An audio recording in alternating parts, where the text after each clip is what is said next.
ದುಷ್ಕರ್ಮಿಗಳ ಕೃತ್ಯಕ್ಕೆ 1 ಹೆಕ್ಟೇರ್ ಜಮೀನಿನಲ್ಲಿದ್ದ ಬೀಜೋತ್ಪನ್ನ ಹತ್ತಿ ಬೆಳೆ ನಾಶ.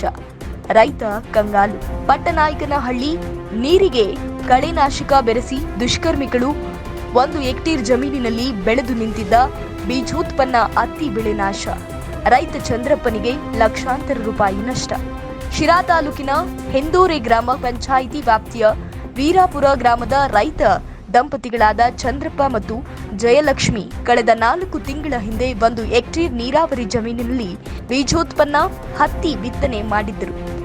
ರೈತ ದಂಪತಿಗಳ ಪರಿಶ್ರಮ ಸಾರ್ಥಕತೆ ಎಂಬಂತೆ ಹತ್ತಿ ಉತ್ತಮವಾಗಿ ಬೆಳೆದು ಫಸಲು ಕೈ ಸೇರುವ ಹಂತದಲ್ಲಿತ್ತು. 1 ಲಕ್ಷ ರೂಪಾಯಿ ಹಾಕಿದ ಬಂಡವಾಳಕ್ಕೆ ಲಾಭ ಎಂಬಂತೆ 4 ಲಕ್ಷ ರೂಪಾಯಿ ಹಣ ಇನ್ನೇನು ಕೈ ಸೇರಿತು ಎನ್ನುವಷ್ಟರಲ್ಲಿ ಈ ಘಟನೆ ಸಂಭವಿಸಿದೆ. ಭಾನುವಾರ ಎಂದಿನಂತೆ ಹತ್ತಿ ಗಿಡಗಳಿಗೆ ಅಂತಿಮ ಸುತ್ತಿನ ಕೀಟನಾಶಕ ಸಿಂಪಡಣೆಗೆ ರೈತ ಚಂದ್ರಪ್ಪ ಮುಂದಾದ. ನೀರಿನ ಡ್ರಮ್ನಲ್ಲಿ ಯಾರೋ ದುಷ್ಕರ್ಮಿಗಳು ಕೀಟನಾಶಕ ಔಷಧಿ ಬೆರೆಸಿದ್ದಾರೆ. ಇದನ್ನ ಗಮನಿಸಿದ ರೈತ ಚಂದ್ರಪ್ಪ ಹತ್ತಿ ಬೆಳೆಗೆ ಸಿಂಪಡಿಸಿರುವ ಕೀಟನಾಶಕವನ್ನ ಮತ್ತೆ ಬೆರೆಸಿ ಸಮೃದ್ಧವಾಗಿ ಬೆಳೆದಿದ್ದ ಹತ್ತಿ ಗಿಡಗಳ ಮೇಲೆ ಸಿಂಪಡಿಸಿದ್ದಾರೆ. ಸಿಂಪಡಿಸಿದ ಹಲವಾರು ಗಂಟೆಗಳ ನಂತರ ತೋಟ ಸಂಪೂರ್ಣವಾಗಿ ಬಾಡಲು ಆರಂಭಿಸಿದ್ದು, ಬೆಳಗಾಗುವಷ್ಟರಲ್ಲಿ 1 ಹೆಕ್ಟೇರ್ ಪ್ರದೇಶದಲ್ಲಿದ್ದ ಹತ್ತಿ ಬೆಳೆ ಒಣಗಿ ಸಂಪೂರ್ಣವಾಗಿ ನಾಶವಾಗಿದೆ. ಇದರಿಂದ ರೈತರ ದಂಪತಿಗಳು ಕಂಗಾಲಾಗಿದ್ದು, ಸರ್ಕಾರ ಮುಕ್ತ ಪರಿಹಾರ ನೀಡುವಂತೆ ಮನವಿ ಮಾಡಿದ್ದು, ಔಷಧಿ ಸಿಂಪಡಿಸಿರುವ ಮುನ್ನ ರೈತರು ಎಚ್ಚರಿಕೆಯಿಂದ ಇರುವಂತೆ ಮನವಿ ಮಾಡಿದ್ದಾರೆ. ನಾವೆಲ್ಲ ನೋಡಿ ಇದು ಮಾಡಿರೋದ್ರಿಂದ ಕಿಡಿಗೇಡಿಗಳಿಂದಲೇ ಇದು ಆಗಿರೋದು. ಇದೇನೋ ಬೇರೆ ಮಿಕ್ಸ್ ಮಾಡಿ ನೀರಲ್ಲಿ ಮಿಕ್ಸ್ ಮಾಡಿ ಹೋಗಿರ್ತಾರೆ, ಅವ್ರಿಗೆ ರೈತರಿಗೆ ಗೊತ್ತಾಗಿರಲ್ಲ. ಅಂಥ ಪರಿಸ್ಥಿತಿನಾಗೆ ಅವರು ಸ್ಪ್ರೇ ಮಾಡಿ ಇದು ಮಾಡಿ ಅಧ್ವಾನ ಆಗಿದೆ. ಹಾಕಿದ್ದಾರೆ ನೀರಲ್ಲೇ, ಡ್ರಮ್ಗೆ ನೀರು ತುಂಬಿಸಿ ಹೋಗಿದ್ರೆ ಅವಾಗಲೇ ಅವರು ಯಾರು ಗೊತ್ತಿಲ್ಲ. ಇಲ್ಲಿ ಯಾರಿಗೆ ಗೊತ್ತಾಗುತ್ತೆ, ಯಾರು ಕಾಯ್ಕೊಂಡಿರಲ್ವಲ್ಲ. ನೈಟ್ ಬಂದು ಏನೋ ಹಾಕಿದ್ರೆ ಯಾರಿಗೂ ಗೊತ್ತಾಗಕ್ಕಿಲ್ಲ. ಅಂಥ ಪರಿಸ್ಥಿತಿಯಾಗಿ ರೈತರಿಗೆ ಈ ಥರ ಮಾಡಿಬಿಟ್ರೆ ಹೆಂಗೆ ಅಂತ, ಇಂಥ ರೈತರಿಗಲ್ಲ ಯಾವುದೇ ಜನಾಂಗಕ್ಕೂ ಈ ಥರ ಹಾಕಬಾರ್ದು. ಬೇರೆ ರೈತರೆಲ್ಲ ಎಚ್ಚೆತ್ಕೊಳ್ರಿ. ಯಾವುದೇ ಕಾರಣಕ್ಕೂ ಡ್ರಮ್ಗೆ ನೀರು ತುಂಬಿಸಿ ಫಸ್ಟು ಬಿಟ್ಟು 1 ದಿವಸ 2 ದಿವಸ ಬಿಟ್ಟು ಬರೋ ಅಂಥ ಅವಶ್ಯಕತೆ ಇಲ್ಲ. ಮಾಡಬೇಡಿ ಆ ಥರನ. ಯಾವುದೇ ವೈಷಮ್ಯ ಇದ್ರೂ ಮುಂದೆ ಈ ಥರ ಎಲ್ಲ ರೈತರು ಅಧ್ವಾನ ಆಗೋಗ್ಬಿಡ್ತಾರೆ. ಅವತ್ತು ಸ್ಪ್ರೇ ಮಾಡಬೇಕಾದ್ರೆ ಅವತ್ತೇ ನೀರು ತುಂಬಿಸ್ಕೊಳ್ರಿ, ಅವತ್ತೇ ಕಣ್ಮುಂದೆ ಮಾಡ್ಕೊಳ್ರಿ. ಬೇರೆ ರೈತರಿಗೆ ಯಾರಿಗೂ ತೊಂದರೆ ಆಗಬಾರ್ದು. ಇದರಿಂದ ಪಾಠ ಕಲಿಬೇಕು ರೈತರು. ಕಷ್ಟಪಟ್ಟು ಬೆಳೆದಿರ್ತಾರೆ, ತುಂಬ ಕಷ್ಟಪಟ್ಟಿದ್ದಾರೆ.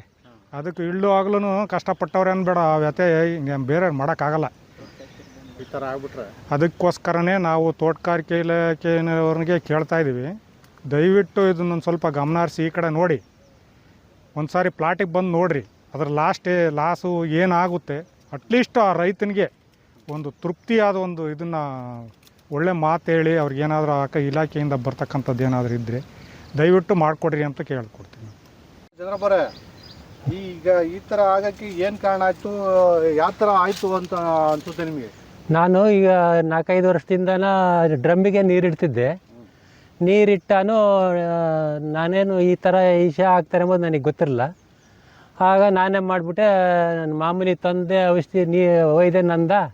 ನೀರು ಇತ್ತಲ್ಲ, ನೀರಿಗೆ ಔಷಧಿ ತಂದಿದ್ದೀವಿ. ನಂದು ಹತ್ತಿ ಗಿಡ ಹೊಡೆಯೋದು ಆಫೀಸ್ನವ್ರು ಕೊಟ್ಟಿದ್ದ ತಂದಿದ್ದೀನಿ. ಎಲ್ಲಿ ಕೊಟ್ಟಿದ್ರು? ನಮ್ಮನಿಗೆ ತಂದು ಕೊಟ್ಟಿದ್ರು, ಅವರೇ ತಂದು ಕೊಟ್ಟಿದ್ರು. ಸೀಡ್ಸ್ ಕಂಪ್ನಿಯವರು ಅವರೇ ಕೊಟ್ಟಿದ್ರು. ಅವರೇ ಕೊಟ್ಟಿದ್ದನ್ನ ನಾನು ಅವರೆಷ್ಟು ಪ್ರಮಾಣ ಹೇಳಿದ್ರು ಅಷ್ಟು ಪ್ರಮಾಣದಾಗೆ ಹಾಕಿದ್ದೀನಿ. ನಾನು ಹಾಕಿದಾಗ ನಾನು ಕೆಳಗಡೆಯಿಂದ ಮ್ಯಾಕನ್ನು ಹೊಡ್ಕೊಂಡು ಹೋದೆ.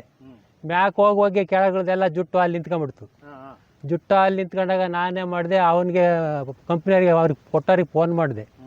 ಫೋನ್ ಮಾಡಿದಾಗ ಅವರು ಏನು ಮಾಡಿಬಿಟ್ರು, ಹಂಗಾದರೆ ಒಂದು ಸ್ವಲ್ಪ ಸಕ್ಕರೆ ನೀರು ಎಳ್ನೀರು ಹೊಡಿ ಅಂತ ಹೇಳಿರು. ಆಗ ನಾನೇ ಮಾಡಿದೆ, ಒಡೆದೆ ಬೈಗಾಗೋದಿಗೆಲ್ಲ ಸೊಕ್ಕಡು ಬಾಡಿಬಿಡ್ತು. ಸೊಕ್ಕಡೋಗಿ 10 kg ಸಕ್ಕರೆ, 150 ಎಳ್ನೀರು ಸಹ. ಎಳ್ನೀರು ಕಿತ್ತಿದ್ದು ಕೊಚ್ಚಿ ಒಯ್ದಿದ್ದೇನೆ.